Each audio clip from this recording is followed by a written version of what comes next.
ভারত বাংলাদেশ সীমান্তে কতটা নিরাপদ হিন্দুরা? শ্রীভূমি জেলার ভারত বাংলাদেশ সীমান্তে বাংলাদেশি দুষ্কৃতীদের তাণ্ডব চলছে।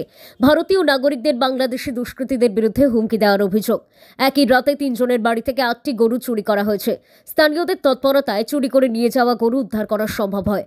ভারত বাংলাদেশ সীমান্তে শ্রীভূমি জেলার ব্রাহ্মণ শাসন ও নয়াগ্রামের হিন্দু সম্প্রদায়ের লোকেদের বারবার বাংলাদেশি দুষ্কৃতীরা তাণ্ডব চালাচ্ছে বলে অভিযোগ উঠছে। স্থানীয়রা গরু চোরেদের ধরার চেষ্টা করলে তারা ধারালো অস্ত্র দেখিয়ে হুমকি দেয়।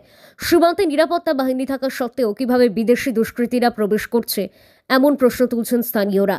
এই পরিস্থিতিতে এই মানুষগুলো আদৌ নিরাপত্তা পাবে কিনা সেটাই বড় প্রশ্ন। ব্যুরো রিপোর্ট, নিউজ অবিকল। আমার গরুকেইটা তিনি ঘৰ একেলগত চুৰি কৰিছে কালি বাংলাদেশৰ পৰা আহি পেলাই। সদায় বাংলাদেশৰ পৰা আহি পেলাই চুৰি কৰি থাকে। আৰু দাদিও মোক আমাক কোবাই দিব কৈছে মালাও তহঁতে কোবাই দিম, তহঁতি মালাও ইয়াত থাকিব নোৱাৰিবি, ইয়াৰ পৰা তহঁতে হতিয়াই দিম, ইয়াত তহঁতে থাকিব নোৱাৰিবি এইবিলাক কৈছে। আমাৰ গৰু লৈছে যিকেইটা সেইকেইটাই আমাক দা দেখুৱাইছে, ডাঙৰ ডাঙৰ দা দেখুৱাইছে, লম্বা লম্বা দা আছে তাহাঁতৰ ওচৰত। তাৰা 20-22জন আছিলে সেই সময়ত মানুহ, ডাঙৰ ডাঙৰ মানুহ আছিলে 20-22জন। সদায় তাহাঁতি এনেকুৱা কৰি থাকে। BSF-ক আমি কালি ৰাতি তোমাক কৈছোঁ, তাৰপিছত কোৱাৰ পিছত তাহাঁতি কৈছে তহঁতি বৰ্ডাৰত নুঠিবি, কালি বৰ্ডাৰত উঠিলে তহঁতি বৰ্ডাৰত তাহাঁতি আহি পেলাই উঠি পেলাই গৰুৰ পাছৰ লৈ যায়। তাহাঁতি চাব নোৱাৰে নেকি? BSF-বিলাকে চাব নোৱাৰে নেকি? এই যে বৰ্ডাৰত তাহাঁতি তাঁৰবিলাক কাটি পেলাই আহি পেলাই সোমাই আমাৰ গৰু পাছৰ লৈ যায়, বাইক লৈ যায়। আজি 15 দিন আগত বাইক লৈ গৈছে আমাৰ লগৰ ঘৰৰ ওচৰৰ মানুহ এজনৰ। আমাৰ মুছলমান মানুহ আছে আমাৰ ওচৰত গাঁৱত, এটাও গৰু চুৰি নহয় তাহাঁতৰ। কালি আমাৰ হিন্দু মানুহৰ গৰুবিলাক চুৰি হয় আৰু হিন্দু মানুহ কয় মালাও তহঁতি কাটি দিম, তহঁতি ইয়াত হেৰি নকৰি। বাংলাদেশৰ পৰা সদায় আহি থাকে, ৰাতি সদায় আমি আমাৰ ইয়াত মানে উৎপাত কৰি থাকে আহি পেলাই।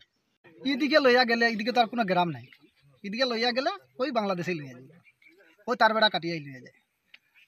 তো এখন সারার জানা তো আমরা কিতা করছি, আমরা 2-3 জন আইছি চুপে চুপে লাইট না মারি এইখানে। হওয়ার পরে এইখানে পাই গেছি তারারে চুরে পাই গেছি। না একটা গরু এখানে ধসে গেছিল দলের মধ্যে। আরেকজনে চুরে তারে গালি দের, হয়